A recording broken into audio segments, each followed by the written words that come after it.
watch me step. The week was murder. I'm gonna get rid of the stress. I'm feeling lighter. I'm finally feeling like I can breathe. Hola a todos, hola a todas. Bienvenidos, bienvenidas. Les voy a cantar una cumbia. No, no es cierto. Soy Pepe Villatoro, soy un fracasado y hoy vamos a hablar de fracasos de finanzas personales. Como los fracasos no eran suficiente morbo y suficiente tabú y suficiente estigma, dijimos, vamos a hacer doble tabú y doble pinche estigma sumándolo con el dinero. Porque, pues, ¿por qué no? Porque podemos, porque YOLO. Y para quien no conozca y sea su primera vez, sean vírgenes de fracasos o de fuck-ups, Fuck Up Nights es un movimiento global que empezó con 5 borrachos en la Ciudad de México, uno soy yo, y nos cuestionamos, criticamos, estábamos hartos de las historias simplistas de éxito. ¿A poco no es cagante cuando escuchan, ay sí, es que Mark Zuckerberg estaba un día en su dormitorio en Harvard y ahora es dueño de Facebook? Ah, pues chido por él, güey, pero yo ¿qué aprendo de eso? Y no solo no aprendo nada, sino además me siento medio menso porque yo no puedo hacerlo y suena tan fácil, ¿no? Tan mágico. Y en lugar de quejarnos, decidimos, pues, empezar por empezar, liderar con el ejemplo. Y nos contamos nuestras mayores cagadas, que por curiosidad y por coincidencia fueron emprendedoras, empresariales. Y se convirtió en una conversación increíble por los aprendizajes y también por la conexión. Porque en el mundo de los malditos negocios y el trabajo, todo el mundo es increíble, a todo el mundo le va súper bien, ¿no? No sé ustedes, pero yo veo mi LinkedIn y mi Instagram y todo el mundo está en Cancún con un mojito y tiene la vida perfecta. Y yo digo, chingados, pues así no es, ¿no? Díganme la verdad. Y decidimos compartir esos fracasos y cuando contamos los fracasos nos dimos cuenta de que ahí ya no es, uy, mágicamente ahora soy dueño de Facebook. Ahí sí cuentas. ¿Qué hiciste mal? ¿Qué decisiones tomaste? ¿Cómo te impactó? ¿Cómo impactaste a otras personas? Y aprendes mucho más. Entonces dijimos, esto está demasiado chingón, vamos a hacerlo con amigos y empezamos con un evento que curiosamente a la gente le gustó, escuchar fracasos, y de ahí nos empezaron a pedir replicarlo en otras ciudades del mundo. Y para no hacerles el cuento muy largo, el día de hoy hemos crecido a más de 250 ciudades en todo el mundo. Entonces, si están viajando por el mundo, chequen nuestra página, chance hay una bola de fracasados tomando cervezas y contando fracasos también por ahí.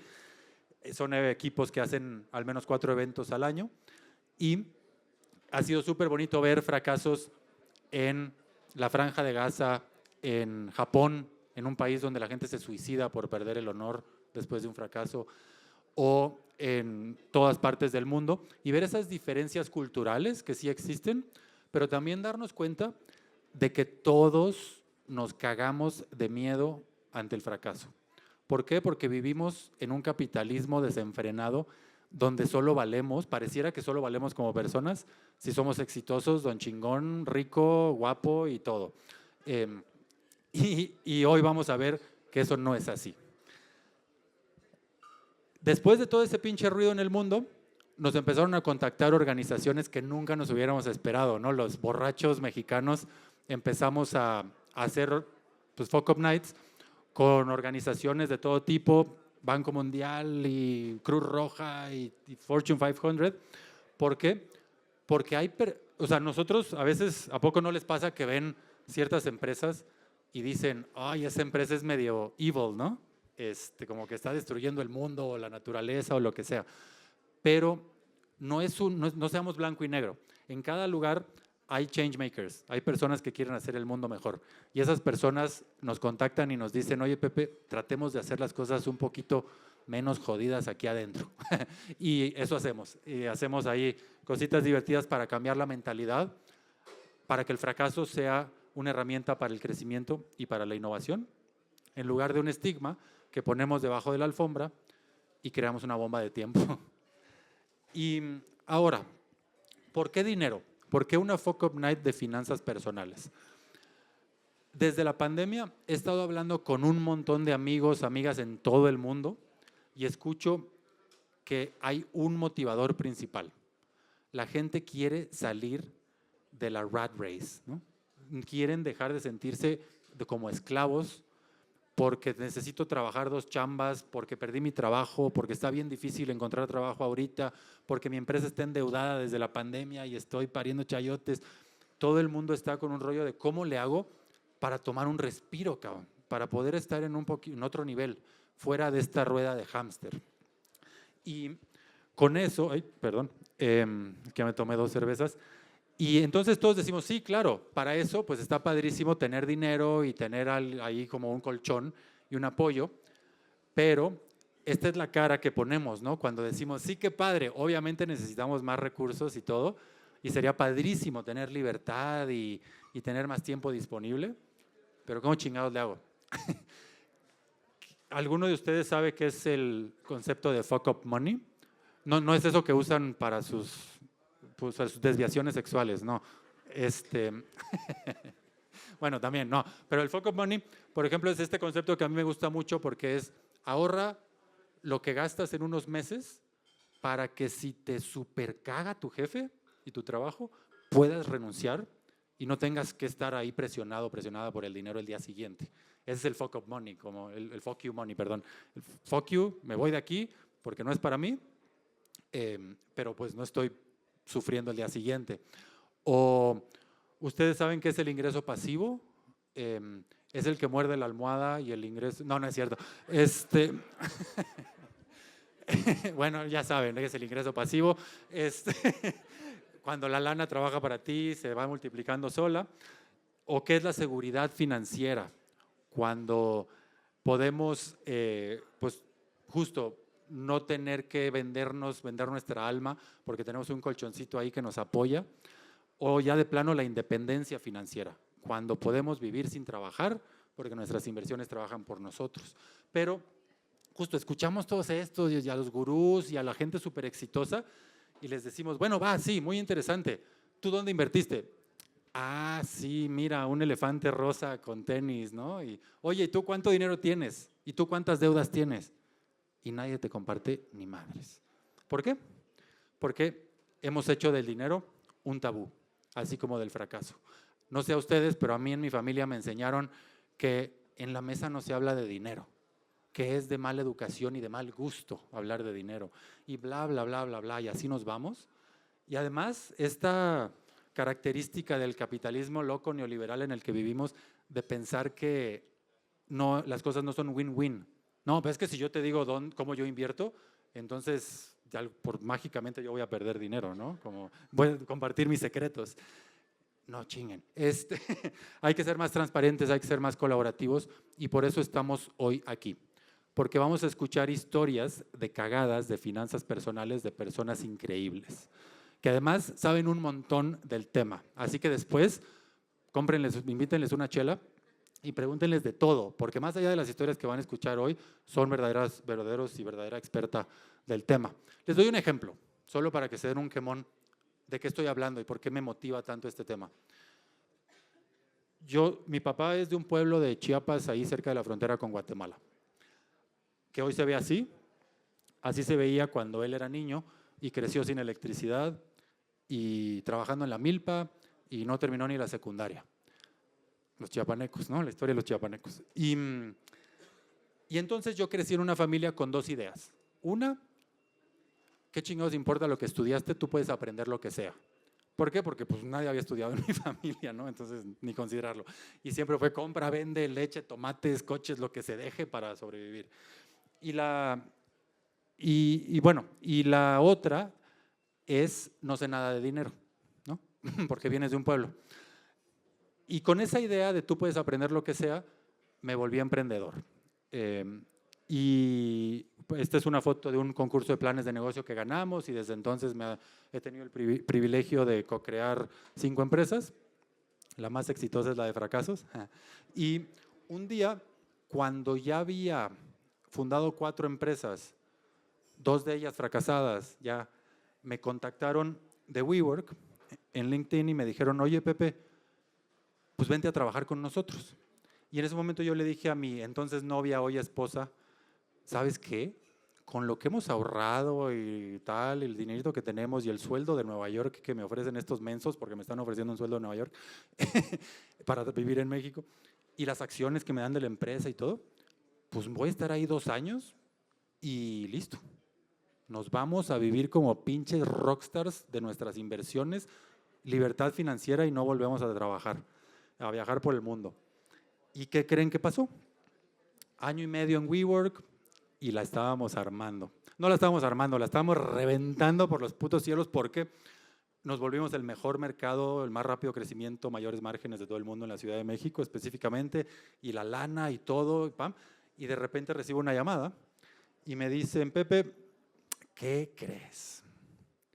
Pues a tu papá lo involucraron en un fraude y perdió todo. El güey salió de la milpa y del pueblo y había comprado y vendido tomates, leches, relojes, todo lo que se puedan imaginar. Luego había aprendido a hacer empresas y había construido un patrimonio y por la pinche avaricia se metió con gente que por muchos años les fue muy bien y después lo involucraron en un fraude coludido con una financiera de México muy grande. Y entonces mi papá perdió todo y muchísimo más, millones de dólares que no tenía de deuda, con inversionistas y con todo. Y adivinen quién fue, don pendejo, que invirtió todo su dinero en la empresa del papá. Sí, no, o sea, porque yo estaba, cuando me contactó WeWork, de hecho yo estaba haciendo consultoría para bancos y empresas de bebidas muy famosas y todo, y me estaba metiendo un dineral por mes, trabajando medio tiempo, y pum, toda mi lana, todo, cada mes, pinche depositote a esa empresa. Y por años muy bien, y creciendo y multiplicándose y todo, hasta que no, hasta que se aprovecharon del güey del pueblo y dijeron, este cabrón no sabe casi ni escribir, no lee los contratos, y mi papá puso todas las garantías y lo clavaron, y nos clavaron a todos. Mi mamá, mi hermana, mi cuñado y yo tuvimos que poner un chingo de nuestro dinero para salvarlo, incluso de ir a la cárcel y demostrar el fraude, ¿no? Cómo estaban coludidos y todo el tema. Entonces, la verdad es que cuando me casé con mi esposa, que es gringa y viene de una familia clase media, media alta, donde sí saben invertir y sí saben usar el dinero, me dio una pinche furia de decir, pobres latinos, pobres mexicanos, pobre sur del mundo, ¿por qué estamos tan pendejos y no nos compartimos conocimientos sobre cómo usar el dinero? Entonces, ese es solo un ejemplo de muchos que podemos compartir y que seguro todos ustedes tienen familiares y experiencias personales del estilo. Me transaron, me robaron, no supe qué hacer, lo perdí, el Fobaproa, etcétera, etcétera, etcétera. Entonces, hoy lo que queremos es romper el tabú del fracaso y del dinero.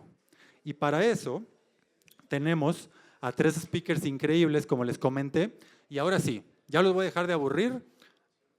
Ahora les voy a presentar a la primera speaker de la noche, que es una persona increíble, Brenda. Déjenme, abro bien su bio. Ay, perdón, la cerré. Ahí les va. Perdón, por distraído. Aquí están. Entonces, ahí les va, prepárense para Brenda. Brenda es maestra en finanzas, para empezar. Ella sí sabe de lo que habla, no como yo, por la IGADE, la Escuela de Negocios del TEC. Es asesora de estrategias de inversión con más de 8 años de experiencia promoviendo la educación financiera y actualmente es directora de Network Capital y co-host del podcast El dinero no viene con instrucciones. Si quieren aprender mucho más de este tema, ya saben, el dinero no viene con instrucciones en Spotify y todas las plataformas que les gusten. Además de su carrera profesional, tiene una gran pasión por trepar cerros, como muchos amigos, pintar con acuarela y consentir a su perro. Oye, bien ahí, Brenda. También disfruta del teatro y hace años fue triatleta y maratonista. Así que si le deben dinero, los va a alcanzar. Sí. Un aplauso para Brenda, por favor. Aquí para abajo y este micro.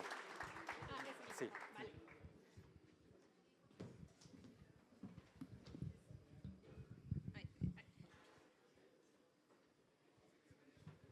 Listo.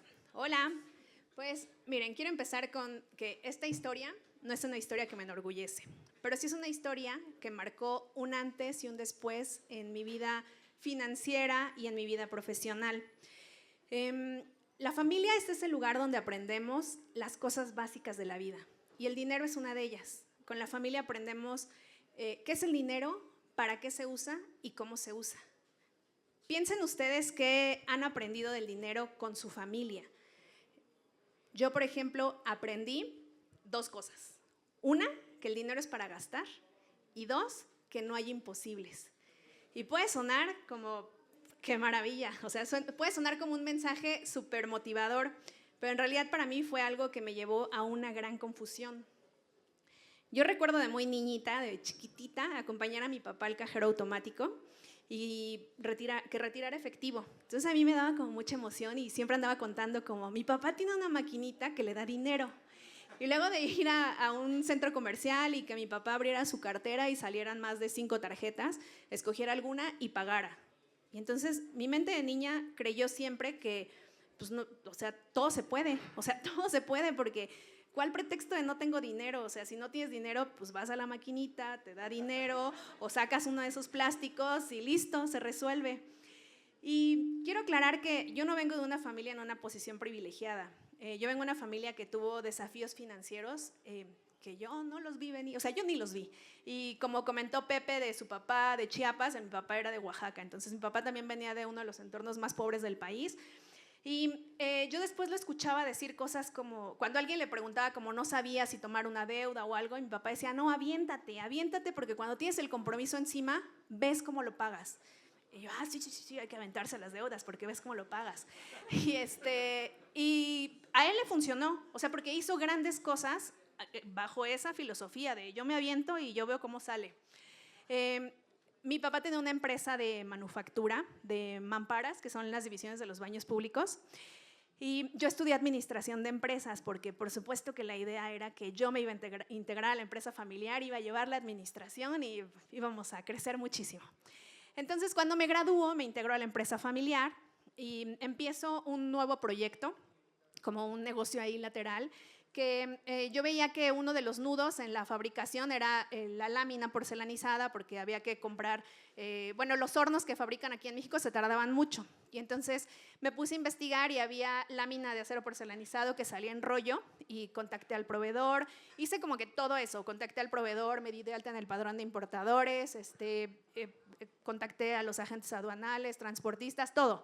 Y empecé la operación de la importación de acero, que le vendía a la empresa de mi papá, pero era compra y venta. Entonces abrí una cuenta como persona física con actividad empresarial y ahí en esa cuenta pues estaban todas las operaciones, ¿no?, de compra y venta del acero. Entonces el banco se dio cuenta de eso y me da mi primera tarjeta de crédito.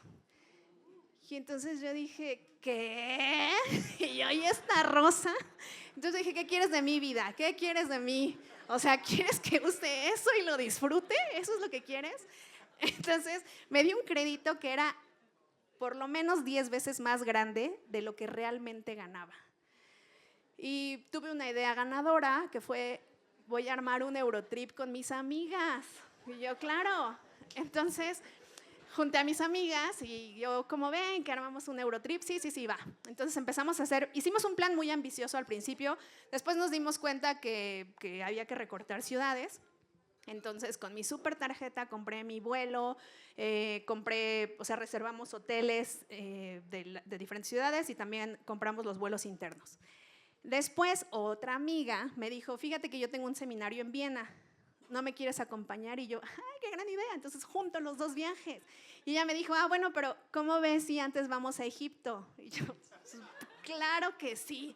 Entonces compramos el tour a Egipto, yo muy feliz, firmé mi tour a Egipto, padrísimo. Y pues Eurotrip hecho realidad. Entonces, justo en Egipto no tuve ningún problema porque todo estaba pagado con el tour. Entonces alimentos sin problemas. Cuando llegué a Viena, dije como, ay, esto está muy caro. O sea, como que no imaginé, porque tampoco revisé, qué tan caro iba a ser. Y yo llevaba como medio de pago mi tarjeta de crédito, mi flamante tarjeta de crédito, y algo de efectivo, pero así muy poco. Entonces me doy cuenta que los museos son caros, el transporte es caro, la comida es cara. Y yo digo, bueno, pues ya estoy aquí. Después ya viajo a París, que es donde me encuentro con otra amiga. Y bueno, todo eran risas y diversión, hicimos shopping, pero también tomábamos ideas muy inteligentes como subir a la Torre Eiffel por el elevador es más caro, lo hacemos por las escaleras, o sea, porque éramos listas. Y entonces después ya me fui a Londres y cuando llegué a Londres dije, ¿qué está pasando? Esto está muy caro, o sea, pero muy, muy, muy caro. Y yo decía, como es que ya no me alcanza, o sea, bueno, más que ya no me alcanza, sino yo decía, está súper caro esto, pero bueno. Y me acuerdo que en algún consumo, que no me acuerdo ya exactamente de qué, pero paso la tarjeta y declinada. Y yo, qué raro. Bueno, lo pagué en efectivo. Después en otro consumo la paso declinada. Y yo, ay, qué raro. Qué raro es en este lugar que no me aceptan mi tarjeta de crédito. Entonces ya me prestó una amiga y dije, bueno, voy a hablar a mi casa para que me depositen dinero, ¿no? Y entonces hablé. Y todavía eran, aquí ya revelando la edad, pero todavía eran máquinas de estas de teléfono de monedas. Y me acuerdo que con una libra me contestaban y solo alcanzaba para decir, hola, soy yo, no tengo dinero. Y ya, o sea, y entonces, en realidad en la familia nunca me preguntaron como, oye, ¿con qué vas a pagar el viaje? ¿Ahorraste? Nada, o sea, fue como, me voy a Europa. Bueno, y entonces me depositaban, pero yo creo que así como, pues, ahí para que coma, ¿no? Entonces, o sea, me depositaron 2 veces, pero me depositaron como 500 pesos. Y yo como, el problema es en libras, o sea, y entonces, y yo como, bueno, ya la última parada era en un pueblo en Alemania, porque una amiga estaba viviendo ahí, y el penúltimo día ya no tenía dinero para nada. Y la tarjeta, por alguna razón, ya no pasaba. Y entonces el último día comí un huevo duro y unas papas fritas porque fue para lo único que me alcanzó. Cuando llego a México, abro el primer estado de cuenta. Y entonces debía toda la línea de crédito. Y yo como, ¿cómo pudo pasar esto? O sea, yo todavía decía, pero ¿cómo pudo haber pasado? O sea, no me explico cómo llegué así. Y entonces, pues empecé a lidiar un poco, a pagar como los mínimos, a veces podía pagar un poco más. Me di cuenta que era una situación que no podía, o sea, que no iba a poder sostener. O sea, de entrada cuando vi que debía todo eso, dije, pues es que no tengo forma de pagar esta cantidad. Dije, bueno, pues a ver, ¿qué se puede hacer? Y entonces, pues ya les digo, como mínimos, y de pronto así dije, ya sé, saqué mi plan maestro. Y junté a varias amigas que estábamos en la misma situación de deudas con la tarjeta de crédito, digo, con diferentes magnitudes, pero estábamos en la misma situación. Y armé un plan que se llamó Plan de Recuperación Financiera y el lema era que mueran las deudas. Entonces, lo que hacíamos era cada quincena, cada una reservaba una cantidad, aportaba una cantidad.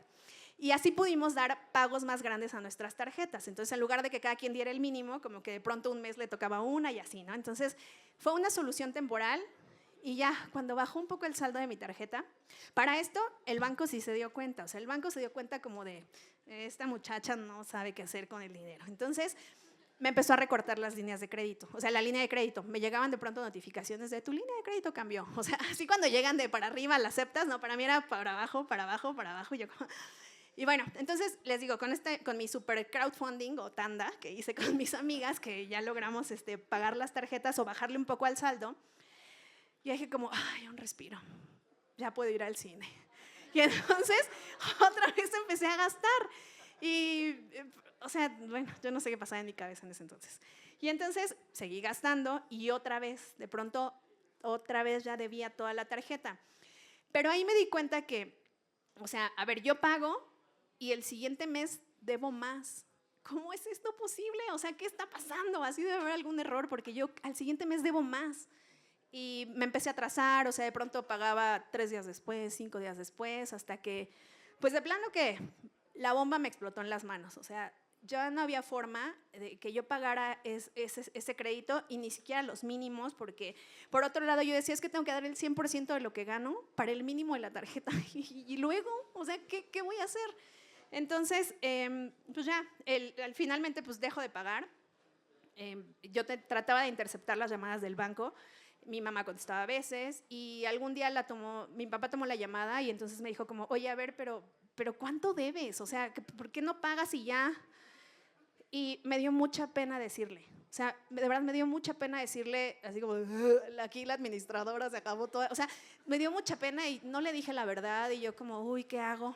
Por ahí una amiga me dijo, estoy con un asesor financiero que me está ayudando a salir de las deudas. Y yo dije, pues, dame uno de esos. O sea, yo quiero eso. O sea, yo necesito eso. Entonces, contacté al asesor financiero, tuve mi primera asesoría y revisando las cosas que yo hacía, o sea, para sorpresa de nadie, pues yo tenía un estilo de vida para el que no me alcanzaba. O sea, yo gastaba más de lo que ganaba. La otra es que en algún momento, o sea, no todo son tonterías. Hace muchos años atrás había contratado un seguro de vida. Entonces, el asesor me explica como, mira, puedes pedir el valor de rescate de este seguro de vida. Obviamente le vas a perder mucho dinero, pero te van a dar una lana. Y ya cuando revisé que esa lana pagaba la tarjeta, dije, entonces que no me importa lo que pierda, o sea, vámonos. Y entonces rescaté el seguro de vida, pagué la tarjeta y apagué el fuego. Y puede parecer como un final súper feliz. La realidad es que ahí fue el comienzo de mi transformación financiera. O sea, fue realmente ahí cuando entendí que aprendí, empecé a aprender a vivir, como a gastar menos de lo que ganaba, también a darle la prioridad al tema de ahorro e inversión. Me di cuenta que en mi familia habíamos vivido en caos financiero siempre, solo que yo había aprendido como ahí a surfear el caos financiero, pero habíamos vivido en caos financiero y así fue hasta que yo cambié, porque esa parte como que fui el agente de cambio para mi familia. Y pues eso, o sea, como al final, como les dije, que esta historia no es una historia que me enorgullezca, pero es una historia que agradezco. Agradezco porque aprendí mucho a partir de eso, transformé mis creencias, transformé la forma en la que me relacionaba con el dinero y entendí que pues nunca es tarde para aprender, porque el dinero no viene con instrucciones. Muchas gracias.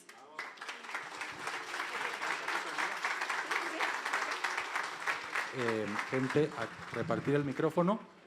Vayan pensando sus preguntas, las más difíciles que tengan para Brenda, y levanten la mano y les mandamos, o les aviento desde aquí. Ah, no.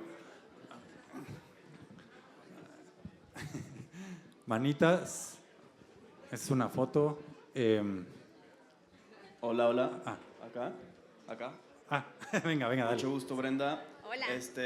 Pues qué impresionante historia. Yo te tengo un par de preguntitas. ¿Cómo de ser un desastre en tus finanzas personales decidiste iniciar o integrarte a Net Worth? ¿Y en qué universidad estudiaste? Porque pues de repente... La voy a quemar. Para no meter a mis hijos. La misma que estudié la maestría, pero ya es otra. Empecé con Net Worth porque llegué como cliente. Al asesor financiero que consulté fue a Ricardo. Y justo fue un proceso de seguimiento, fueron varios años. Y ya una vez como que agarré esta dinámica de las finanzas sanas y entender todo este mecanismo, me invita Ricardo años después a ser parte del staff y para mí fue un honor. Y hoy digo, me encanta hacer este acompañamiento a través de las asesorías. Número uno, porque si alguien viene con deudas, yo digo, I feel you, bro, I feel you, sis, porque yo sé cómo se siente el estrés financiero. Pero por otro lado, cuando asesoro a gente muy joven, también les digo como, vengo del futuro. Y de verdad, así lo que decidas hoy, te puede llenar de orgullo y satisfacción o no. Y algo que a mí me dolió mucho fue pasar los 30 o llegar a los 30, voltear y decir, a ver, llevo todos estos años trabajando y no solo no tengo nada, debo. Entonces, para mí eso fue así, un golpazo. Y lo de la universidad, estudié, es que aparte qué vergüenza, porque yo estudié administración y además estudié contabilidad. Entonces, estudié administración en el TEC y contabilidad la hice en UVM. Entonces, ya, la maestría ya fue desde este lado de las finanzas sanas. Buenísimo. ¿Hay preguntas? Sí, yo quería hacer una. No, sí. Aquí le lo pasan a Fer, porfas. Sí. Hola. Perdón, ahorita vamos a ver. Hola, yo acá. ¿Cómo estás? Acá yo. Sí. ¿Cómo estás? Bien, pues encantada. La verdad es que me encantó y me resonó mucho todo de lo que hablaste, pero mi pregunta es, ¿qué creencias limitantes? Me encantó la parte donde dijiste, donde tu asesor financiero te dijo que ocuparas tu seguro de vida. Estabas tú pagando un seguro de vida que te salvó la vida, literal, ¿no? O sea, un seguro de vida regularmente lo uno lo adquiere por otras situaciones, pero me gustaría saber cómo es que funcionó para ti ese seguro y si después lo seguiste manteniendo en el futuro para lo que regularmente lo podríamos ocupar. Entendí que el seguro de vida es justamente una protección y que es fundamental cuando tienes dependientes económicos. Pero en mi caso, elegí un instrumento financiero que no era para mí, porque, o sea, yo le perdí mucho en estas reservas financieras que hacen los seguros de vida de los 3 años que no puedes disponer de ese dinero. O sea, que al final si lo cancelas, pues listo, se perdió tu dinero. Y si yo hubiera hecho esos mismos años a través de la inversión, seguramente no solo no hubiera perdido, sino hubiera traído utilidad después de tantos años de pagar ese seguro de vida. Entonces, cuando resolví mi vida financiera, escogí un producto financiero que fuera de acuerdo a mi etapa de vida y que también fuera de acuerdo a mis objetivos, que era un tema de crecimiento patrimonial. Porque el tema de utilizar, que esa es una confusión muy común. O sea, me encuentro muy a menudo a personas que me dicen, tengo una inversión.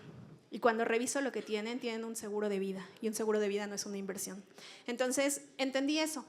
Por otro lado, como que bueno que en algún momento yo también creí que un seguro de vida era una inversión, porque pues gracias a ese producto financiero pude pagar como el fuego que tenía ahí prendido, pero si pudiera regresar el tiempo, hubiera escogido un tema de inversión porque me hubiera ido muchísimo mejor y no lo hubiera perdido. Por aquí. Yo tengo una pregunta. Sí. El chaparrito de acá. Mi pregunta sería, o sea, como que increíble la presentación y todo lo que nos platicas y como que vemos ahora en dónde estás parada, pero por ejemplo, ¿cuál sería un primer consejo que darías a las personas o un primer hábito que se podría construir para construir justamente finanzas saludables? Registro de ingresos y gastos.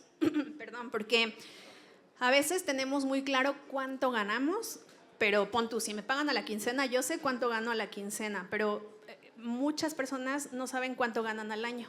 Y entonces, bueno, ahí viene de, bueno, ¿y cuánto puedes deducir? Pero también los gastos. A veces, de verdad que nos hacemos, o sea, nos queremos engañar porque es como, o sea, fíjate, yo me acuerdo que cuando tuve mi primera asesoría, que hago mi análisis financiero, me dicen, ¿cuánto gastas en restaurantes? Y yo, uy, mucho. ¿Cuánto? Y yo, es que mucho. Bueno, de una cantidad. Y yo, es que no sé. O sea, no sé cuánto gasto. Y entonces, en la medida en la que podemos llevar un hábito de registro de gastos, que hoy en día hay aplicaciones y todo, pero en la medida en la que podemos llevar un registro de gastos y a tu cierre de quincena o de mes, que veas tu registro de gastos y es como de, no, sí me pasé. O sea, porque luego he visto análisis financieros de personas que dicen, que les pregunto, ¿cuánto gastas en vacaciones? No, pues ¿de dónde? O sea, no me alcanza para las vacaciones. Pero ¿cuánto gastas en restaurantes? Y me salen 60,000, 70,000 pesos al año. Entonces digo como, bueno, es que en realidad no es que no te alcance, es que tienes otras prioridades. Entonces, para mí, como punto de partida, y de hecho es el primer paso de finanzas personales, es lleva tu registro de ingresos y gastos para que puedas ver claramente dónde hay que hacer el ajuste de tuercas. Para que duela al final del mes. Para que duela. Sí. Sí. No, sí. Sí. Me lo llevo, ese aprendizaje. Vamos por una última pregunta por aquí. Hola, ¿qué tal? Buenas noches. Yo tengo una duda en la parte emocional.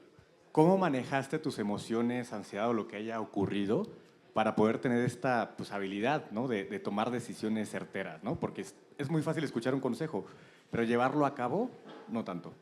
Sí, o sea, lo que yo les comento es que cuando pago la deuda, pues empieza un camino para mí de readaptarme a todo esto nuevo, porque también socialmente rechazar todos los planes, o no todos los planes, pero escoger cuáles sí, ¿no? Así como vamos al cine y es como, pues, no me alcanza. O sea, vamos a estas vacaciones, no puedo. O sea, el tema es como empezar a entender cuál es tu objetivo, y para mí el objetivo era muy claro, era como yo necesito o yo quiero no volver a vivir esto. O sea, fue horrible vivir esa angustia, pero luego, o sea, lo que les comentaba, como yo me di cuenta que mi familia vivió en caos muchísimos años, o sea, hasta cuando yo empecé a trabajar esto fue cuando empezó a cambiar la vida financiera para mi familia, pero saber que no teníamos ahorros en ese entonces, que, por ejemplo, había una cosa que a mí me volaba la cabeza, que el desorden era una cosa muy común. Y entonces, digo, fui a terapia y todas estas cosas como para también tener un acompañamiento, pero emocionalmente a mí me daba mucha frustración porque cuando te das cuenta de, ok, está mal, pero de ir está mal a transformarlo, pues no es como que la próxima semana ya estamos bien. O sea, es un camino que va como de paso a paso y fue como poner a ahorrar a mi mamá, poner a ahorrar a mi papá, tener un fondo de emergencias, empezar a invertir. O sea, para mi papá el tema de que pagara sus aportaciones voluntarias para que se pudiera pensionar. O sea, fue de verdad una transformación que me llenó de mucha frustración en muchos momentos, pero también yo tenía la meta súper clara. Entonces, pues emocionalmente, te digo, siempre tuve acompañamiento y que también logramos abrir temas financieros, porque ya cuando está ahí todo batido, pues ya es como, pues ni modo, o sea, esto es lo que hay o lo que no hay. Wow, muchísimas gracias, Brenda. Un aplauso, por favor. Fuerte, fuerte. Listo.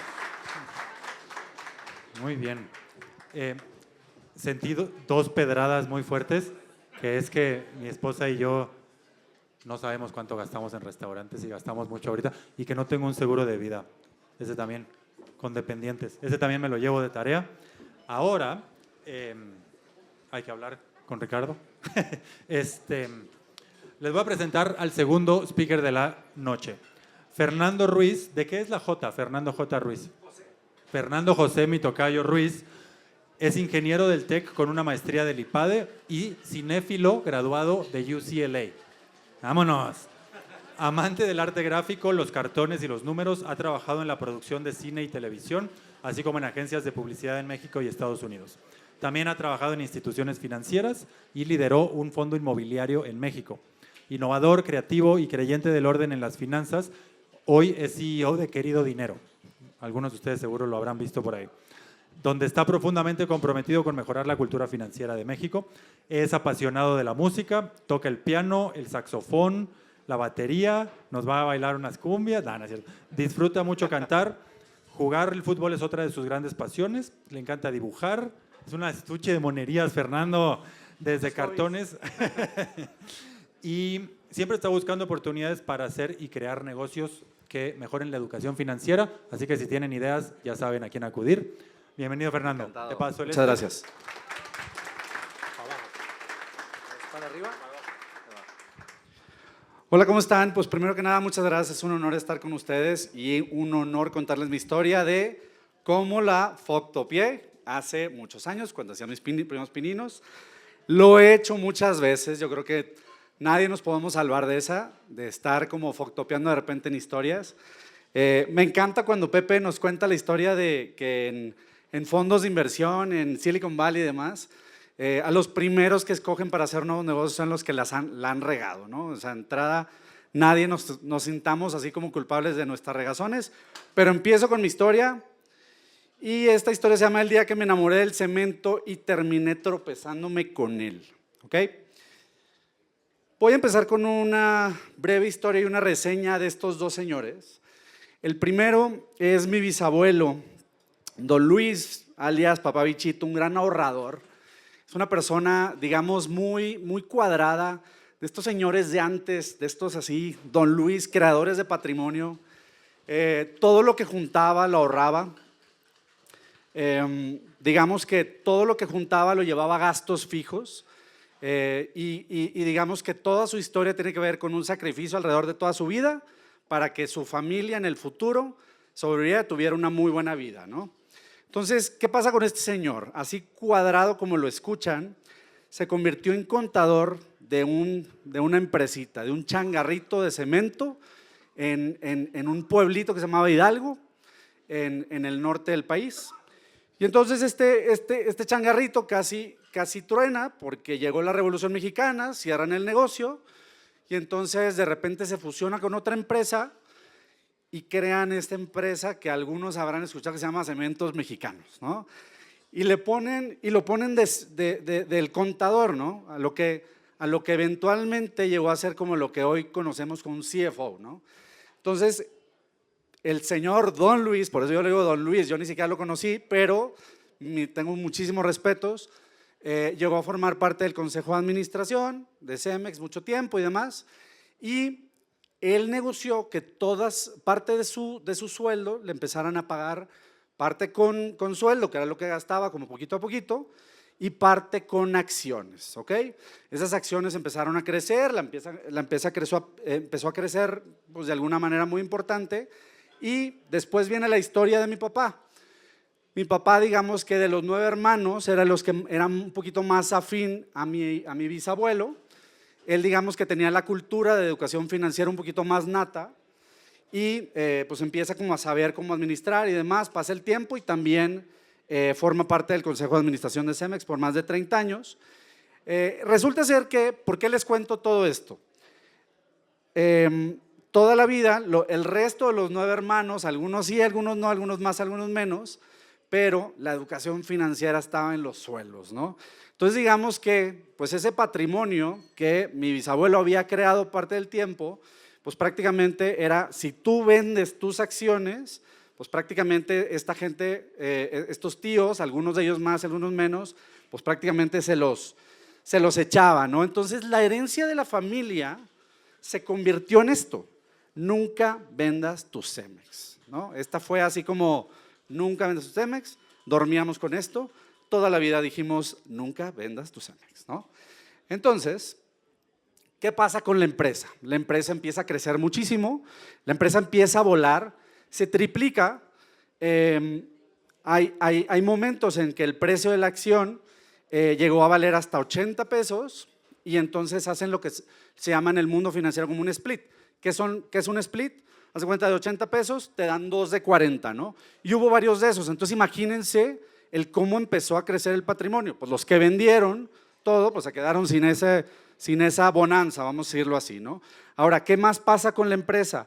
Pues la empresa empieza como a tener una época en la que era la tercera del mundo, ¿no? Entonces, digamos que, ¿cómo lo había logrado? A través como de adquisiciones de empresas, compra una empresa en Madrid, compra una empresa en Europa, Europa, Asia, compra Venezuela, compra Colombia, empieza a comprar un montón y cada vez que compraba, pues el precio de la acción subía, ¿no? Entonces, digamos, como para empezar a como entender un poquito más del mundo de las inversiones, resulta ser que una de las restricciones que siempre tuvo mi papá era, oye, a ver, estoy en el consejo, entonces yo al vivir en su casa, yo nunca podía vender una acción de Cemex después de 6 meses, ¿no? Digamos que era la restricción legal de él, pero yo tenía que estar involucrado en esa restricción. Entonces, pues yo comía, cenaba y fumaba Cemex, pero nunca podía hacer yo nada con ella. Ahora sí, viene mi vida profesional, me gradúo, me dedico un poco al tema de agencias de publicidad, hago algo de cine, hago mis primeros pininos en el mundo inmobiliario y mi papá desde chiquito siempre nos había inculcado en el tema de la educación financiera, en oye, finanzas. Desde primaria me enseñó que era una acción, así que pues mínimo saber si sabía, ¿no? Entonces para cuando llego, me caso, me voy a vivir a Los Ángeles, trabajo en una postproductora y entonces ahí llega esta regla de la familia, oye, a ver, te casas y vives solo y te mantienes solo, ¿no? Digo, como todo mundo ya responsable, grande, etcétera. Entonces, pues hay que mantenerse, ¿no? Mi trabajo de postproducción, digamos, mantenía mi departamento y entonces, pues de aquí, ¿qué más, no? O sea, ¿cómo vivo? ¿Cómo empiezo a crear un patrimonio? Pues se me ocurre la loquera de empezar a tradear. Todo el mundo sabe qué es tradear, es empezar a comprar, vender y pues adivinen qué es lo que quiero tradear, pues Cemex, ¿no? Lo que viví, crecí, fumé toda la vida y por primera vez yo ya estaba fuera de mi casa y ahora sí podía hacerlo, ¿no? Tal como les platiqué, pues yo toda la vida sí estuve como juntando algunos pesitos, en alguno incursioné en el mundo inmobiliario y en el otro, digamos que estaba metiendo todos mis ahorros que tenía. Si mal no recuerdo, más o menos juntaba como 300, 400 mil pesos, ¿no? Ahorros, domingos y demás que había juntado en toda mi vida. Y entonces, pues vamos a Ingesu, ¿no? Vamos a meterlos a ver qué pasa, ¿no? Oye, pues de repente empiezo a hacer las primeras compras. Primero, pues, oye, 1,000 pesitos. De repente, oye, otros 3,000. Oye, pues me funcionó. Generé lo doble y dije, oye, está increíble esto, ¿no? Porque no lo hace todo el mundo. Oye, pues así como la droga, ¿no? Así que te empiezas como a meter cada vez más. Y así cada vez empecé a meter como más dinero. Oye, me empezó a ir muy bien en esa época, ¿no? En esa época, estamos hablando antes del 2008, todo lo que subía te esperaba suficiente tiempo y subía a la Cemex, ¿no? Había momentos que le empecé a aprender, oye, a ver, respira la acción y era el momento de comprar. Entonces yo dije, oye, yo soy el lobo de Wall Street aquí, digo, no lo conocía, pero yo dije, oye, esto está increíble, ¿no? Pues no haciéndoles el cuento más largo, llegué a juntar una cantidad de 3,5 millones de pesos con esos 300 y me sentí, haz de cuenta, como en el casino, ¿no? Hasta que llega un momento en el que Cemex decide comprar una empresa que se llama Rinker, no sé si quién la ha escuchado. Rinker es una empresa australiana que Cemex, digamos, como todo ese crecimiento que ha tenido durante toda su vida, Cemex compra esta empresa. Al último ya había comprado una inglesa, ya había comprado una en Asia, ya había comprado una en Colombia, ya había comprado en todos lados y jamás en la vida había fallado, ¿no? Entonces, ¿por qué lo haría ahora, no? Pero entonces Cemex compra esta, pero algo no me latía, ¿no? O sea, de repente sacaron la noticia y como que algo como que estaba raro. Llegan unas aprobaciones del gobierno y dice, oye, ¿sabes qué? No me late porque estás abarcando mucho en Estados Unidos y demás. Y de repente, oye, pues sigue y le sigue terqueando. La empresa no quería vender. Y entonces Cemex dice, te pago lo doble, así como medio puesta, ¿no? Te pago lo doble y con aguacate, ¿no? O sea, espero que no haya nadie de Cemex. No, a ver. Es una historia que la cuento desde mi trinchera, ¿no? Y entonces, a ver, pues compraron la empresa, se endeudaron para comprar esta empresa y entonces les pasa pues el peor de los escenarios, ¿no? O sea, a diferencia de todo lo que tenían proyectados que estaba increíble, resulta ser que viene la peor crisis inmobiliaria de todos los tiempos, ¿no? Entonces, oye, a ver, yo tengo una proyección, está increíble, a lo mejor me daba para pagar con esto doble, pero pues viene la peor crisis inmobiliaria de todos los tiempos, el tipo de cambio se va súper alto y entonces su deuda, que la tenían en dólares, pues se triplica y se hace 14,000 millones de dólares. La acción, pues yo me acuerdo perfecto de estar todas las mañanas que yo la hacía de trader, según yo, viendo los mercados y haciéndome como que si le sabía. Y de que, oye, a ver, ¿cómo amaneció a las 6 de la mañana el dólar y la bolsa en Asia? Como si supiera que estaba hablando. Y entonces, de repente ahí empiezo a ver todo en rojo y todo lo que había creado, pues ya por varios años, de repente, pues se va bajando y se va bajando y se va bajando. Pues una acción que valía 40 pesos, de repente el mínimo llega a tocar los 3.5 pesos, ¿no? Entonces, pues digamos que algo que me había costado, pues sí, trabajo diario y demás, digo, y relativamente pues sin esfuerzo físico, pero pues yo así como era mi emoción del día y demás, generando un patrimonio, lo que había construido por toda mi vida y aparte que pues me iba a pagar como mis saliditas y demás, y la familia y yo ya pensando en otras cosas y pues como que de aquí se veía como muy derrumbado, ¿no? Mi papá siempre me contaba algo alrededor de los precios de las acciones, que me decía, oye, no te preocupes, si es una empresa buena, yo me siento. ¿Y qué significa yo me siento? Me puedo esperar meses, me puedo esperar años y no vendo hasta que suba, ¿no? Y esa es la diferencia del apostar, ¿verdad? Apostar, pues ahí pierdes y valiste, ¿no? Acá, si es una empresa buena, te puedes esperar. El único problema, yo estaba así, todo el dispuesto a hacer eso, ¿verdad? El único problema es que aquí empecé a escuchar la palabra Cemex puede quebrar. Y eso decían los diarios, y si no había las negociaciones adecuadas, digo, había quienes analistas me decían, oye, a ver, nadie va a matar la gallina de los huevos de oro, y que si los bancos, y que no sé qué, pero podía quebrar, así como podía quebrar, podía no, ¿no? Entonces, pues, decidí vender.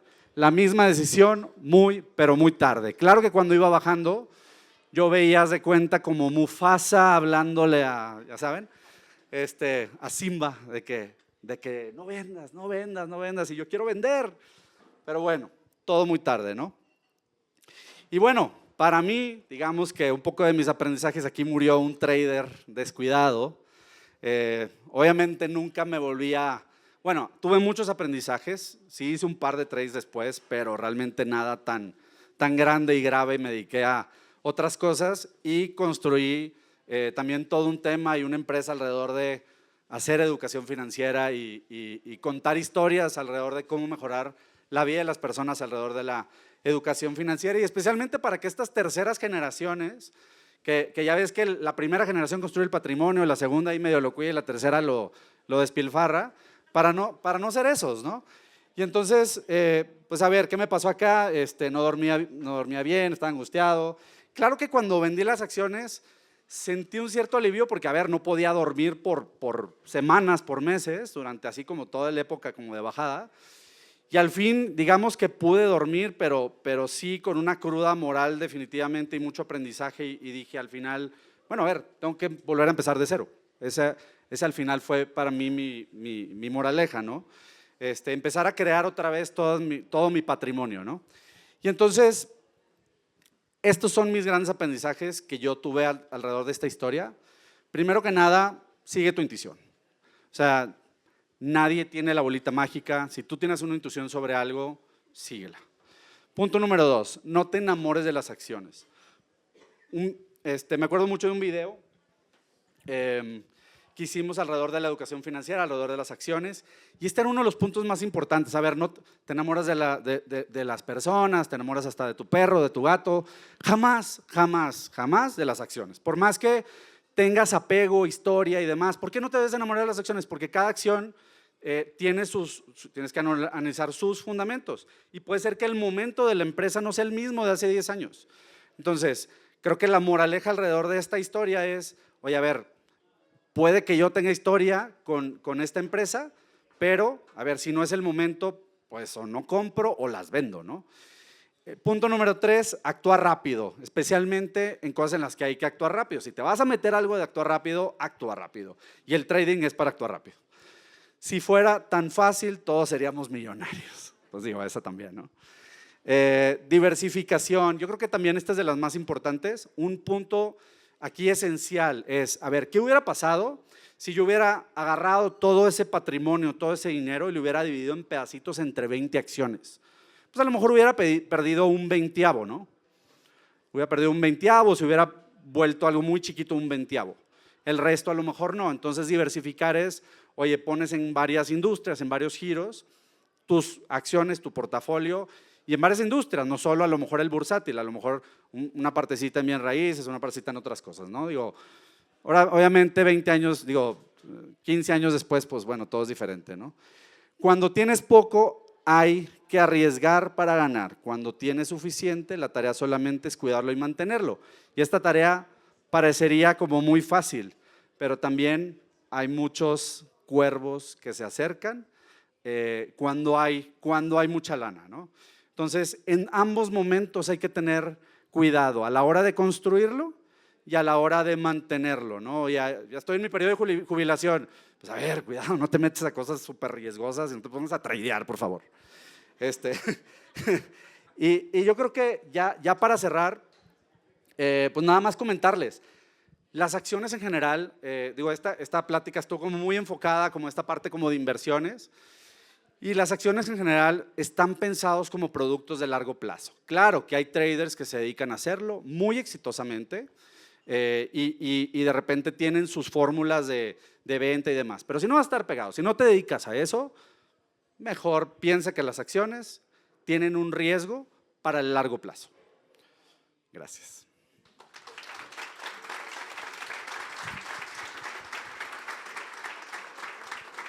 A ver, ¿me prestas el clicker? Que levante la mano quién de aquí ha invertido en cripto, Bitcoin, etcétera. ¿A poco no le sonó cercana a la plática, verdad? ¿Están vendiendo o no están vendiendo? No, muy bien. Muy bien, pues venga, aprovechen la sabiduría de Fer. Bueno, Fer es muy humilde y muy buena onda, entonces no hizo anuncio, pero sigan a Querido Dinero, es súper bonito y súper útil lo que comunican. Y preguntas para Fernando, por favor. Aquí hay una. ¿Qué tal? A ver, esta pregunta de sigue tu intuición, cuando se la haces a un financiero, cada quien te lo responde de forma diferente, ¿no? Porque el sigue tu intuición, detrás de eso es una pantalla que te dice que tienes que saber de finanzas, tienes que seguir los mercados, si eres accionista, claramente tienes que seguir cómo va, ¿no? O sea, no nada más sigue la intuición y hazle caso a tus sentidos. Es un excelente punto. Y justo cuando lo miras en retrospectiva, te defines. O sea, cuando tomas la decisión dices, es intuición, me lo aconsejaron, bueno, sabes a qué voy, ¿no? La pregunta es, ¿qué existe detrás de ese sigue tu intuición? ¿Y cómo le dirías a alguien, para que tengas una buena intuición, haz esto, ¿no? Es un excelente comentario, excelente comentario, porque no necesariamente tu intuición es la correcta, o sea, definitivamente, ¿no? ¿Y qué hay detrás? A ver, ¿qué hay detrás? Definitivamente mucho estudio y algo que, a ver, yo dije como muy rápido, pero sí es una realidad. Yo empecé desde poquito y empecé a construir y empecé a entender nada más enfocado en esa acción. ¿Pero qué significa nada más enfocado en esa acción? Empecé a leer todo lo que había que entender de la empresa, empecé a estudiarla técnicamente. O sea, yo sabía que la psicología de la gente cada vez que bajaba, y que había una noticia a lo mejor macroeconómica, a lo mejor bajaba a respirar a cierto nivel y de ahí siempre subía. Obviamente al inicio pues no le metía o mucho o no le metía nada, nada más la observaba. Entonces mucha observación. Dos, mucho conocimiento, meterte. Y la verdad es que la tercera es otra cosa que sí mencioné, que sí todos los días me levantaba en las mañanas a ver qué noticia estaba pasando. ¿Por qué? Porque empiezas a ligar una cosa con la otra. Yo creo que hay muchos aprendizajes aquí alrededor de todo lo que hice mal. Creo que un par de cosas para construir, pues sí, a lo mejor ahí sí estaba bien ciertas cosas, ¿no? O sea, el ir aprendiendo, el ir construyendo como de poco a poco, definitivamente es para crear una intuición. O sea, yo creo que es por ahí, ¿no? Y si de plano dices, oye, mi intuición está de la fregada, nomás no le sé, o te metes al reto así para jugar así como medio electrónicamente sin dinero y dices, oye, salí negativo, menos 50%, pues mejor ahí, por ahí no es, ¿no? Mejor. Yo quiero aportar un detallito porque soy súper nerd y me encanta leer libros.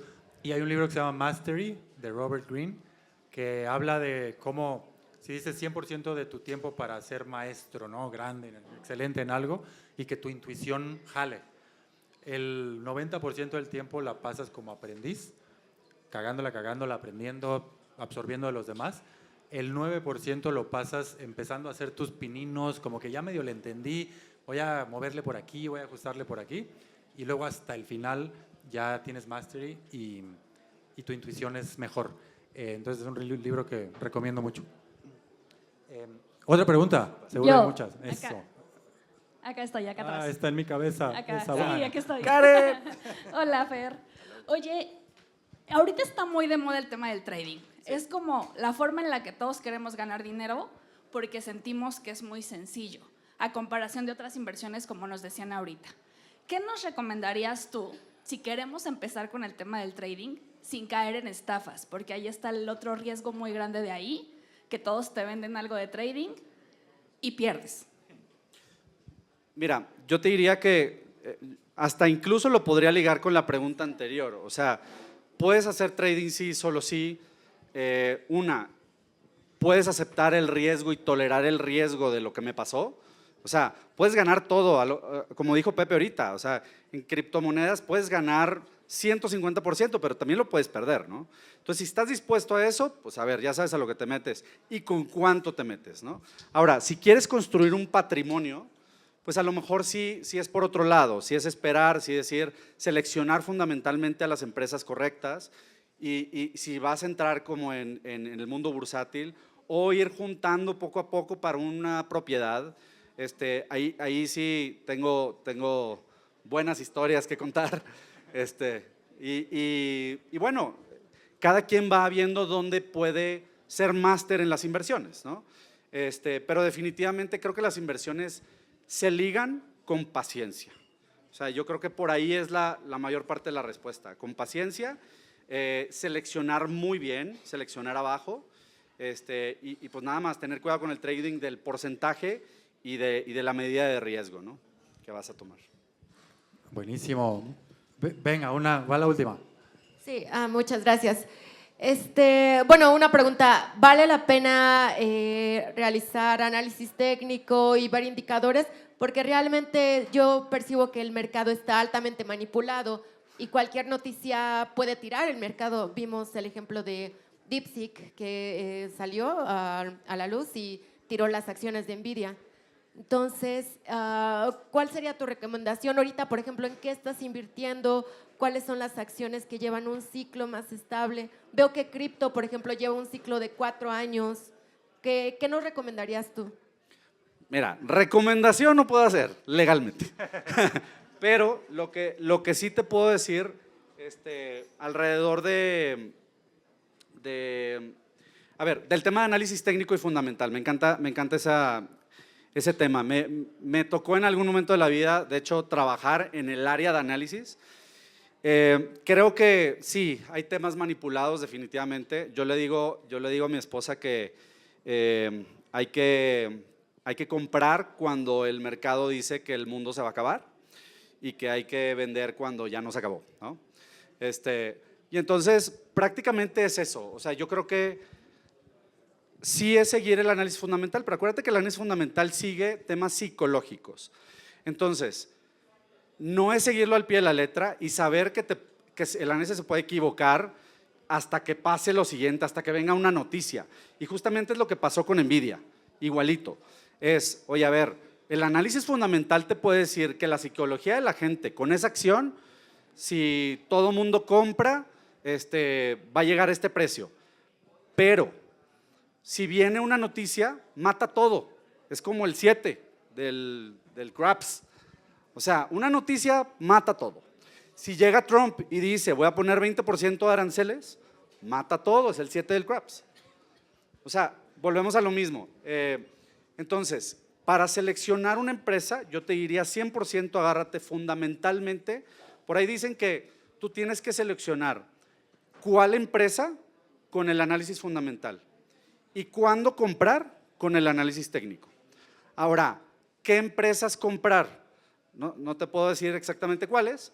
Lo que sí te puedo decir es analizar el entorno y decir, a ver, yo lo que creo es que por cómo se está portando el entorno y a ver, si Trump nos va a poner aranceles, pues a ver, sería tonto de mi parte a lo mejor decir, pues en el corto plazo me compro una exportadora, ¿no? Entonces, ver qué es lo que está pasando de noticias para prever y analizar y comprar alguna acción que tenga que ver con lo que estás previendo que pueda pasar. Súper, muchas gracias, Fer.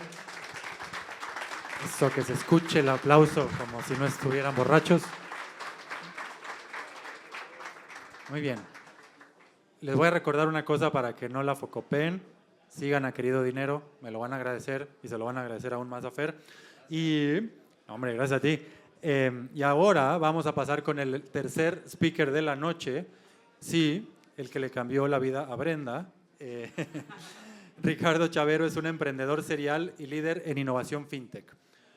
Es fundador y director general de Networth, con más de una década de experiencia en inversiones en la Bolsa Mexicana de Valores, New York Stock Exchange, Nasdaq. Ha logrado transformar a Networth en una firma de 55 asesores, más de 9,000 clientes y cientos de millones de dólares en assets under management. Es maestro en análisis de datos, también es nerd, es de Carnegie Mellon y en finanzas por la EGADE. Le apasiona simplificar las finanzas personales. También es profesor de la EGADE, conferencista con la misión de empoderar a las personas para que alcancen su máximo potencial financiero. Fuera de su faceta profesional, le encanta la tecnología, leer, la música, disfrutar de tiempo con su esposa y sus perros. Muy bien, un aplauso para Ricardo, por favor.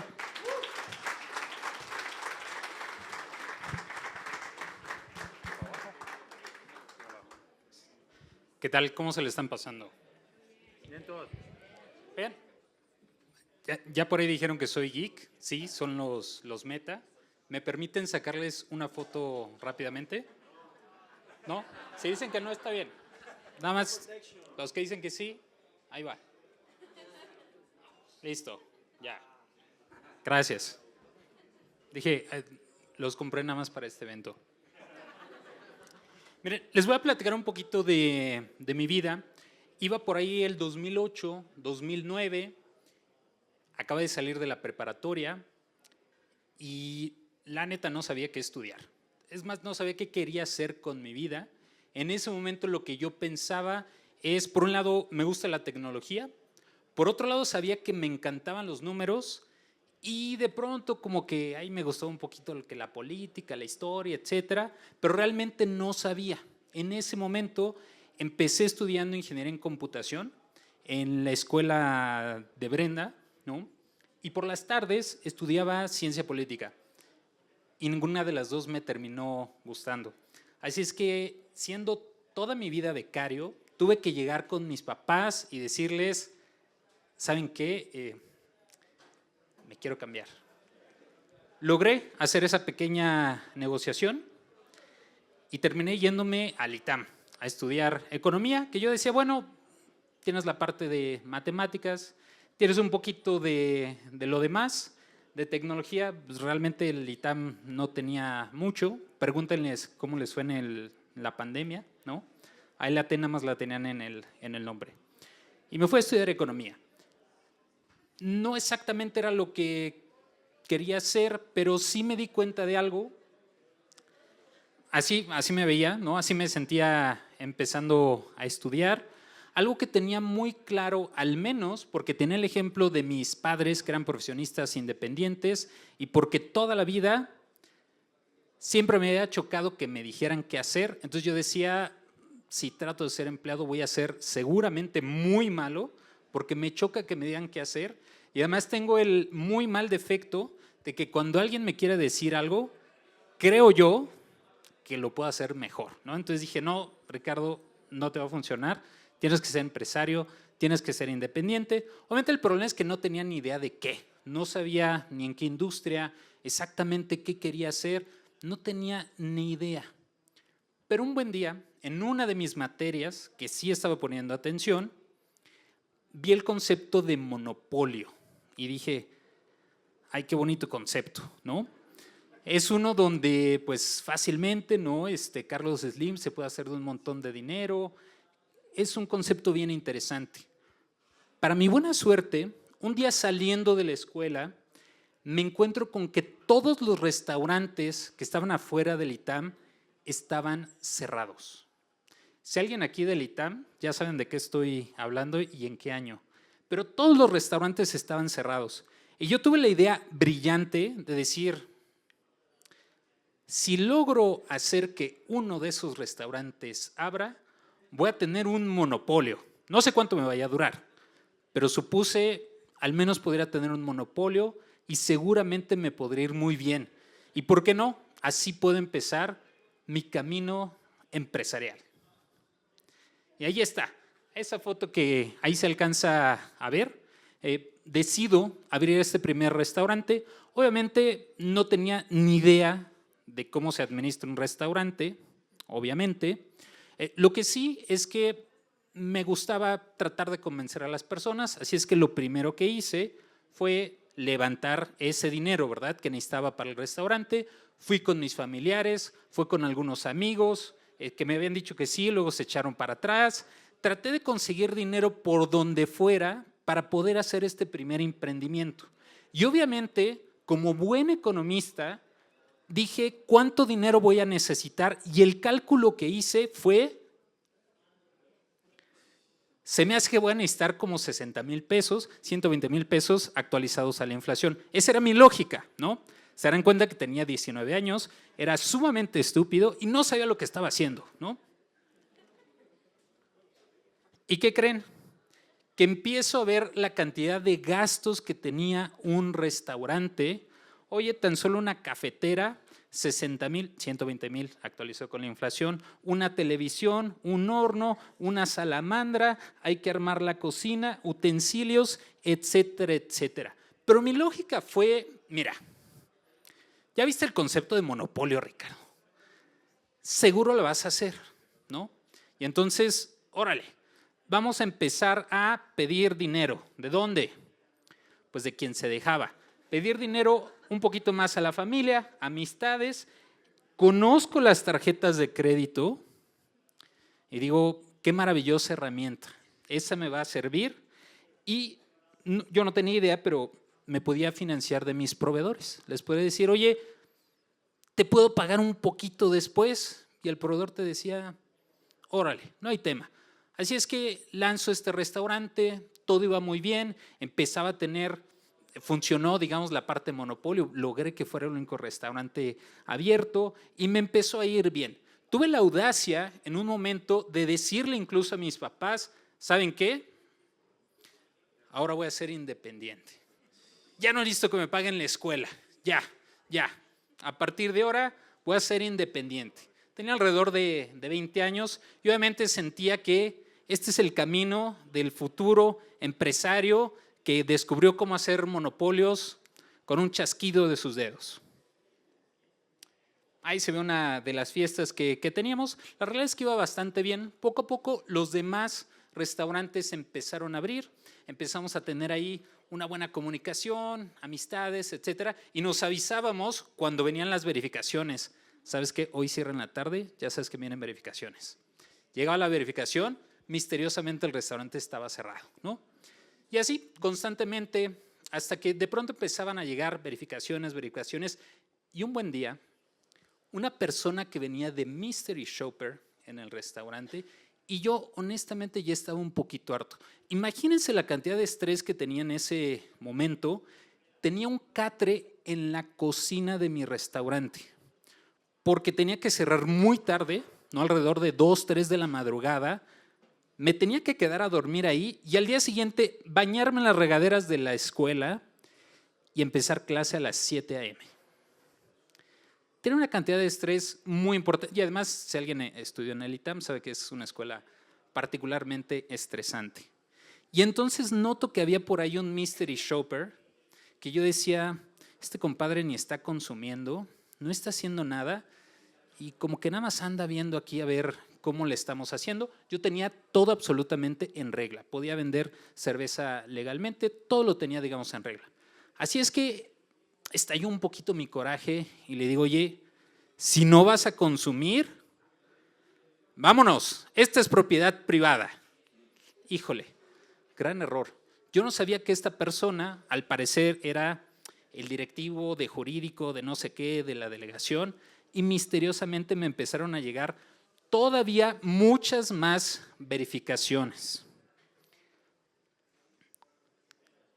En ese momento tenía cerca de $500,000 en deuda que se había ido acumulando y yo decía, poco a poco va a ir saliendo. Fue la primera vez que tuve responsabilidades financieras, fue la primera vez que tuve que pagar un sueldo. Nunca lo había experimentado. Fue la primera vez que tuve que pagar una renta, pero también fue la primera vez que me enfrenté al estado de cuenta de una tarjeta de crédito y que tenía que ir pagando. Y en ese momento, pues ya llevaba un monto interesante, eso es actualizado con la inflación, cerca de $500,000, pero yo decía, ahí va el restaurante, no debe de haber tanto problema, ahí va el restaurante. Bueno, voy a tratar de ser lo más explícito posible. Hagan de cuenta, ahí está el ITAM, aquí estaba el restaurante y tenía justamente como los permisos tenían justo una esquina. Y en una de esas verificaciones, yo no estaba, reciben la documentación y tenía un ligero error en la dirección. La aceptaron. Parecía que yo dije, bueno, no debe ser tanto tema, está bien. La siguiente semana llegan y clausuran el negocio. Clausurado. En ese momento no sabría cómo explicarlo porque no conocía ese sentimiento. Era la primera vez en mi vida que había tenido un fracaso de ese tamaño. Como que se parecía cuando alguien falleció, pero no era exactamente eso. Como que se parecía cuando me rompieron el corazón, pero no era exactamente eso. No sabía cómo describir este sentimiento, porque lo primero que vi es había estado trabajando un chorro y ahora está clausurado. Y una vocecita ahí en mi cabeza, sí, y además acuérdate que debes como $500,000. Dije, chin, ahora sí estoy en un grave problema. Tengan en cuenta que para mí en ese momento estaba alrededor de tercer, cuarto semestre y obviamente para todos los que estudiaron economía, cuando vas en tercer, cuarto semestre, no sabes hacer absolutamente nada, ¿no? No sabes hacer absolutamente nada, ¿no? Y yo decía, ¿qué voy a hacer? Tengo una deuda monumental, no sé hacer nada. Además, dije a mis papás que ya no se preocuparan, que yo le iba a armar, y tengo una deuda monumental. Lo primero que pasó por mi cabeza fue, a ver, vamos a empezar a buscar trabajo. ¿Qué hay? 7,000 pesos, 5,000 pesos, 6,000 pesos. Y dije, chin. Hice rápido el número y dije, bueno, como en 25 años ya debería de haberme liberado de este problema y a lo mejor puedo hacer ahora sí mi carrera, ¿no? Porque obviamente para mí fue un stop. Ya no vas a poder hacer eso. ¿Y cuál carrera? Había empezado a irme mal en la escuela cuando usualmente siempre me había ido bien, obviamente por toda esta situación. Así es que digo, Ricardo, parece que tu vida aquí ya se acabó. Estás bien joven, no sabes hacer nada y además debes un chorro de dinero y un montón de personas, bancos, familiares, a mí, etcétera. Le debes a todo mundo, ¿no? ¿Dónde te vas a esconder y qué vas a hacer para poder salir de esto? Así es que dije, bueno, yo tenía dividido el restaurante en una planta alta, otra planta baja, porque en ese entonces menos de 60 metros cuadrados te permitían vender cerveza, ¿no? Entonces estaba separado planta alta, planta baja. Y decía la planta baja, tenía un contrato de venta de comida con la planta alta, me clausuraron la planta baja, no me clausuraron la planta alta. Entonces dije, claro, entonces puedo hacer fiestas en la parte de arriba y entonces así tratar de ir saliendo poco a poco de la deuda. Y dicho y hecho, empecé a hacer algunas fiestas. Obviamente no era lo suficiente, seguía corriendo la renta. La realidad es que ya no tenía personal. Mi familia me ayudó siempre cuando tuve este restaurante. Muy responsablemente tenía mis primos que eran menores de edad trabajando en el restaurante, ¿no? Y obviamente en mi lógica matemática es que todo sale porque ¿cuántos sueldos me estaba ahorrando, verdad? Pues no funcionó lo de las fiestas en la planta alta y entonces tengo la maravillosa idea de decir, pues ¿sabes qué? Ricardo, tienes que traspasar el negocio. No hay otra. Tienes que traspasar el negocio porque pues no la vas a armar, ¿no? Entonces consigo, antes se llamaba Texas, luego le pusieron ahí Piwo, logro traspasar el restaurante. Obviamente no fue ni cercanamente a lo que debía, así es que dije, Ricardo, esto del estrés financiero está bien canijo, ¿no? Y me di cuenta obviamente que hubo muchas cosas que hice mal en este negocio. Para empezar, era una inversión y nunca me puse a planificar cuánto era el dinero que iba a necesitar. Simplemente dije, pues yo creo que como con 60,000 pesos la voy a armar. Y obviamente no hice suficiente planeación. No tenía otra fuente de ingreso, era el único que tenía. Erróneamente ocupé las tarjetas de crédito. Erróneamente levanté dinero de personas que me dieron su confianza y quién sabe cuándo les iba a pagar, ¿no? Pero lo más importante es que no tenía ni idea de qué hacer con un restaurante, ¿no? Estudiaba economía, que es lo mismo que no saber nada, ¿no? Entonces, no tenía ni idea de qué hacer con el restaurante. Aprendí, yo creo lo más importante, que es ese estrés financiero que todo mundo lo hemos experimentado. Usualmente no vamos por la vida contando que crees, mucho gusto, estoy bien endeudado, ¿tú cómo andas? Es algo que usualmente no hacemos. Pero me di cuenta que no quería que le volviera a pasar eso a alguien más.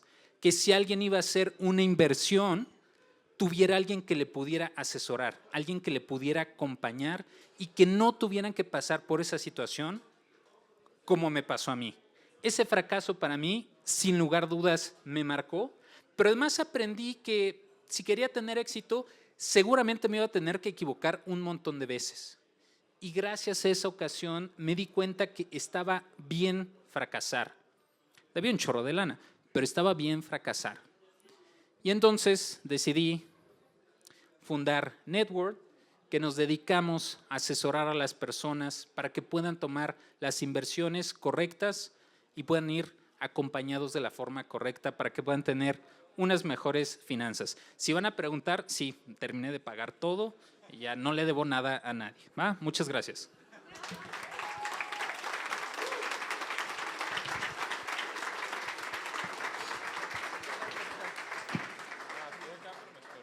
¿La hago yo o la hacen ustedes?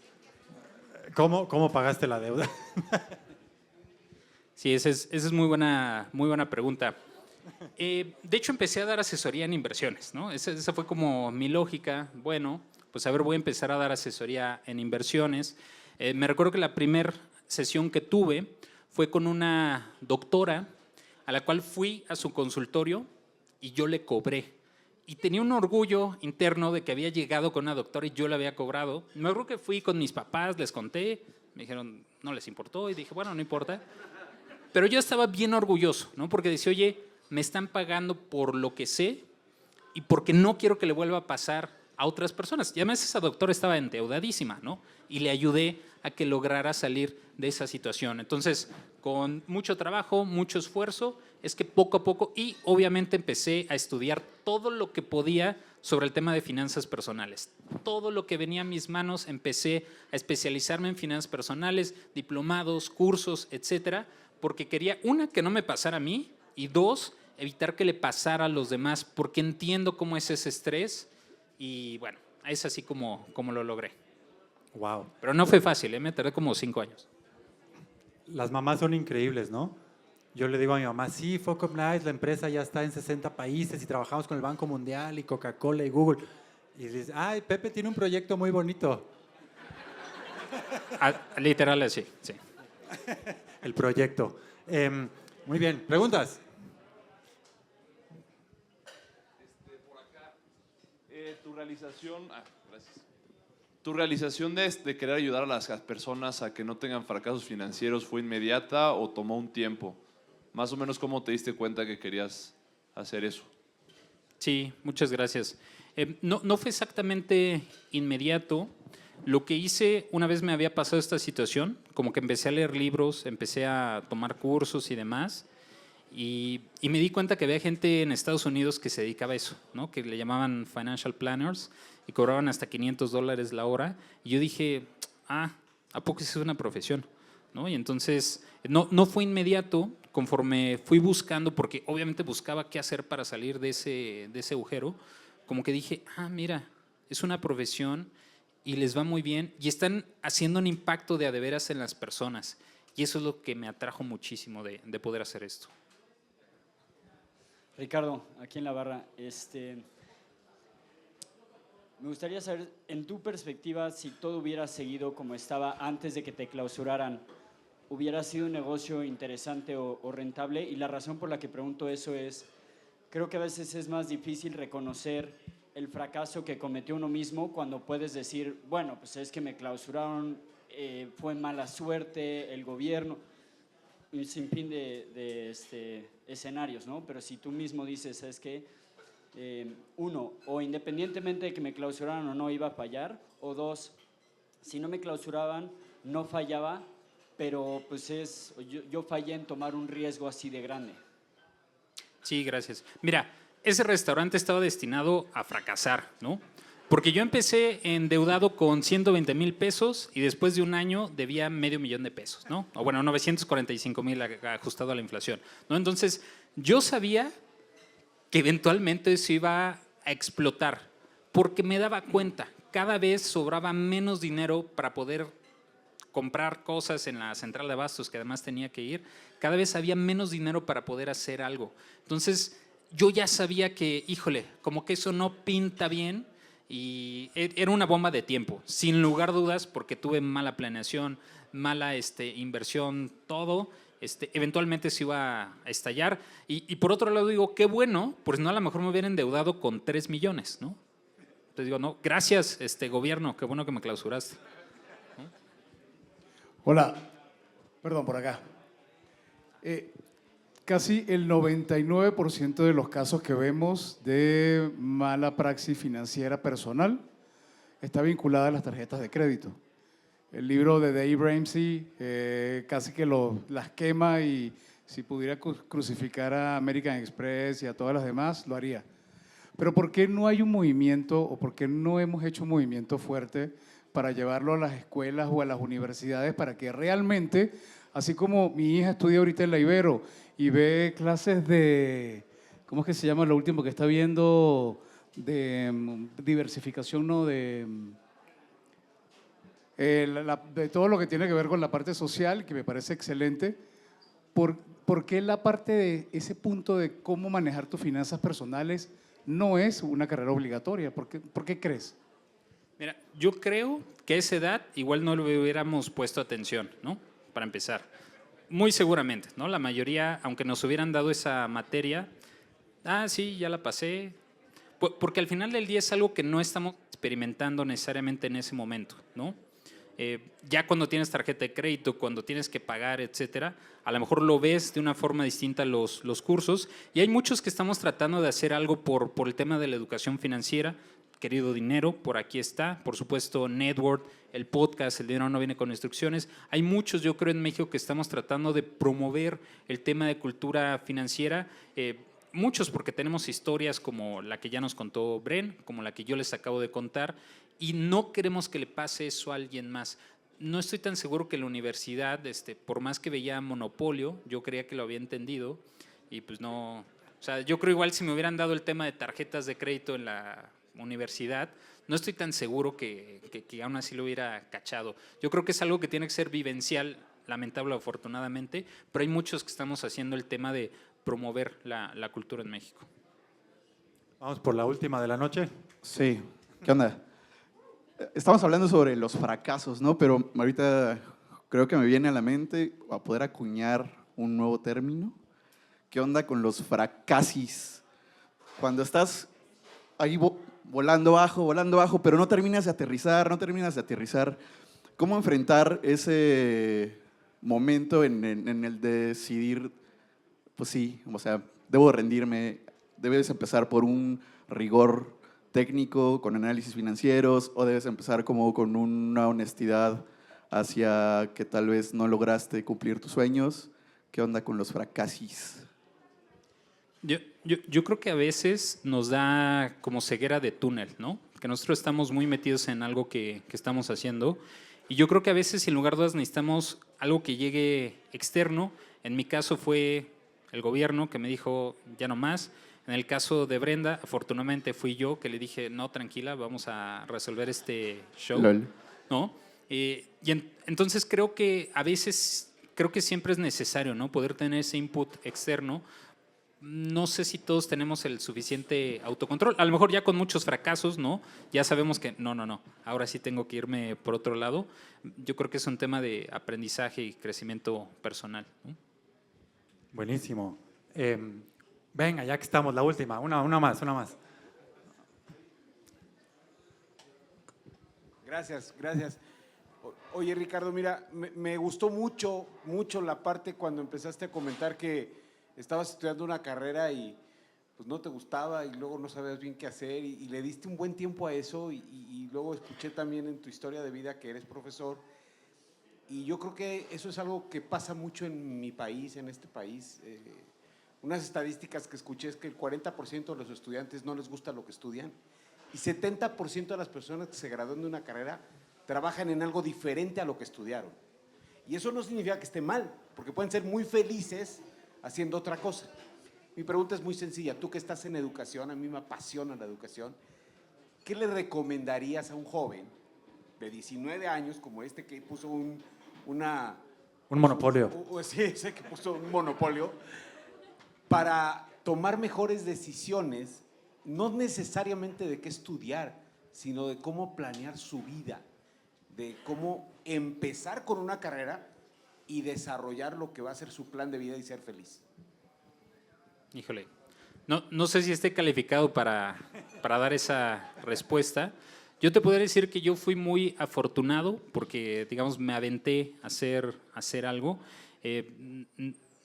Estoy medio familiarizado con Europa porque mi esposa es de allá y sé que como a los 18, 19 como que los ponen, digamos, como en distintas cosas o deben de tomar un año para que se pongan a hacer otra cosa, vayan a conocer el mundo, etcétera.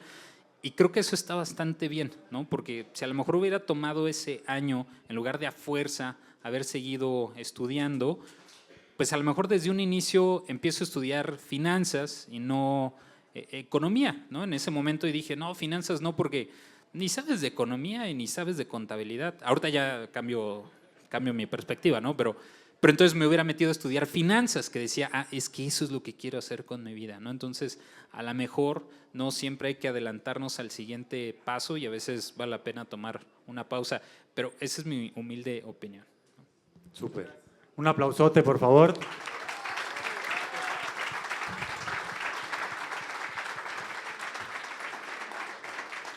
Muy bien. Ahora sí, vamos a pasar a la parte de las cervezas, la que todos estaban esperando también. Pero ¿a poco no les llama la atención que escuchamos sobre por qué no nos hablamos sobre la tarjeta de crédito? ¿Por qué no hay un movimiento que nos comparta sobre esto? ¿Por qué? Por cierto, ya registré la marca de Fracasis, muchas gracias. No es cierto. ¿Qué le dirías? O sea, si tuvieras 19 años, ¿y a poco no la solución es simplemente hablar entre nosotros? Entonces yo solo les quiero dejar ese mensaje. Ahorita conózcanse porque hay gente increíble en el cuarto y platiquen y hablen con su mamá y de su tasa de interés y hablen con sus primos y con sus amigos de dinero y transparenten las cosas y así todos vamos a crecer y la vida va a ser más fácil. Creemos comunidad en un momento donde nos quieren hacer individuos que no hablan con nadie y piden su comida a la casa y no interactúan con nadie y se trauman con sus redes sociales. Platiquemos, conectemos y si lo hacen con Cosaco Roja, que está bien buena, pues lo van a disfrutar más. Y por último, hoy hicimos un evento de finanzas personales con Networth. Si alguien de ustedes quiere colaborar para hacer algún otro tipo de locura con Fuck Up Nights en sus empresas, en algún concepto, pues lo exploramos. Y acérquense, pero sobre todo acérquense a los speakers porque saben un montón y cuéntenles todos sus secretos sucios y a ver en qué les pueden ayudar. Así que muchas gracias.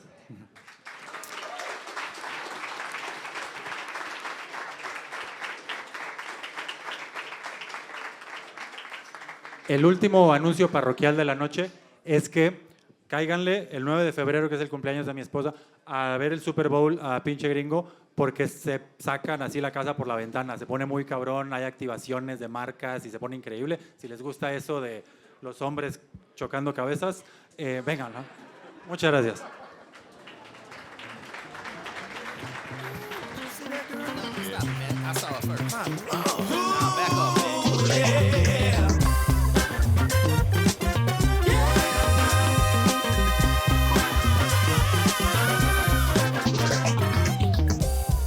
First time I saw you, I knew I had to have you.